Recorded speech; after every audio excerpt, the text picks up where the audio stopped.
Hi friends, எல்லாருக்கும் வணக்கம். Welcome to Crazy அண்ணன் தங்கச்சி சேனல். இந்த வீடியோவில் எங்கள் சண்டே ஸ்பெஷலான சேமியா உப்புமா எப்படி பண்ணுறதுன்னு பார்க்கலாம் வாங்க. இது பண்ணுறதுக்கு முதல்ல ஒரு அடிகனமான பாத்திரம் எடுத்துக்கணும். பாத்திரத்தில் கம்மியாக எண்ணெய் விடணுங்க. அப்போ தான் சேமியா உப்புமாக்கு நல்லாயிருக்கும். இதில் கடுகு, உளுத்தம்பருப்பு, அப்புறமா கடலைப்பருப்பு இதை ஆட் பண்ணிக்கணும். இப்போ நம்ம போட்ட கடுகு, உளுத்தம்பருப்பு, துவரம்பருப்பு நல்லா பொரிஞ்சதுக்கப்புறம் பச்சை மிளகாய், இஞ்சியை நல்லா போட்டு பொரிச்சுக்கணுங்க. பொரிச்சதுக்கப்புறம் தான் 2 மீடியம் சைஸ் வெங்காயம், 2 சேமியா பாக்கெட்டுக்கு தேவையான அளவுக்குங்க வெங்காயம் போட்டு கண்ணாடி பதம் வர அளவுக்கு நல்லா பொரிச்சுக்கணுங்க.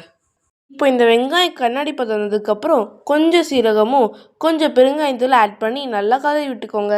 இந்த மாதிரி பண்ணுறோன்னா அப்போ தான் சேமியா உப்புமா நல்லா வாசனையாக டேஸ்ட்டாகவும் இருக்கும்.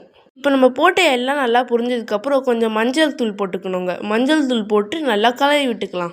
மஞ்சள் கம்ப்ளீட்லி ஆப்ஷனல், உங்களுக்கு வேணால் நீங்கள் ஆட் பண்ணிக்கலாம். இப்போ நம்ம 2 சேமியா பேக்கெட்டை ஆட் பண்ணிக்கலாங்க. ஆட் பண்ணுறதுக்கு முன்னாடி பேக்கெட்டுக்குள்ளேயே நல்லா நொறுக்கிக்கணும். அப்போ தான் நம்ம கலரத்துக்கு நல்லா வாட்டமாக இருக்கும். சேமியாவை போட்டதுக்கப்புறம் நம்ம இந்த சேமியாவை 2லேருந்து 3 நிமிஷம் வரைக்கும் நல்லா வறுத்து எடுத்துக்கலாங்க. நம்ம ஏன் சேமியாவை நல்லா இந்த மாதிரி 2 நிமிஷம் நல்லா வறுத்துக்கிறோன்னா அப்போ தான் சேமியா ஒன்றோட ஒன்று ஒட்டாமல் நல்லா உதிரியாக வருங்க. நம்ம இதெல்லாம் ஸ்டார்ட் பண்ணுறதுக்கு முன்னாடியே தண்ணியை ஒரு பேனில் வச்சுருந்தோங்க. அப்போ தான் அந்த தண்ணி கொதிக்கும் போது நம்ம ஆட் பண்ணால் கரெக்டாக இருக்கும். இந்த தண்ணியை எப்படி ஆட் பண்ணோன்னா இந்த சேமியா உப்புமா முழுகிற அளவுக்கு தான் ஆட் பண்ணோங்க. அதுக்கு தாண்டி ஆட் பண்ணால் தண்ணி அதிகமாக ஆகிடும்.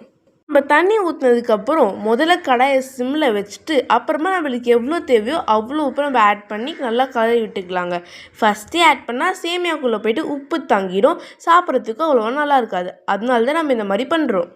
நம்ம இப்போ இதெல்லாம் பண்ணதுக்கப்புறம் இந்த கடாயை 5 மினிட்ஸ் மூடி வச்சிடலாங்க. அப்போ தான் இந்த சேமியா அந்த வாட்டர் நல்லா அப்சர்வ் ஆகி உதிரியாக வருங்க. இப்போ இந்த உப்புமாவோட செம்மையான காம்பினேஷன் தெரியுமாங்க, நல்ல ஒரு தேங்காய் கெட்டி சட்னி. நம்ம எதுவுமே தாளிக்க வேண்டாங்க. இப்போ இது நல்லா ஒரு 2 தடவை கலரி விட்டதுக்கப்புறம் கருவேப்பிலை இந்த சேமியா மேலே ஆட் பண்ணால் நல்ல ஒரு ஸ்மெல்லும் ஃப்ளேவரும் கொடுக்கும். இந்த சேமியா உப்புமாவை நீங்கள் கண்டிப்பாக உங்கள் வீட்டில் ட்ரை பண்ணுங்கள். இவ்வளோதாங்க எங்களோட சண்டே ஸ்பெஷல் பிரேக்ஃபாஸ்ட். இதோட முடியுது. எங்கள் சேனலை இவ்வளோ நேரம் பொறுமையாக எங்களுக்காக பார்த்ததுக்கு ரொம்ப தேங்க்ஸ். மறக்காமல் எங்கள் சேனலை லைக் அண்ட் சப்ஸ்கிரைப் பண்ணுங்கள். தொடர்ந்து உங்கள் சப்போர்ட்டையும் கொடுங்க. தேங்க்ஸ் ஃபார் வாட்சிங் மை சேனல் அன்டில் நவ். அப்படியே சொல்கிறேன், லைக் அண்ட் சப்ஸ்கிரைப் பண்ணுங்கள். Thank you so much.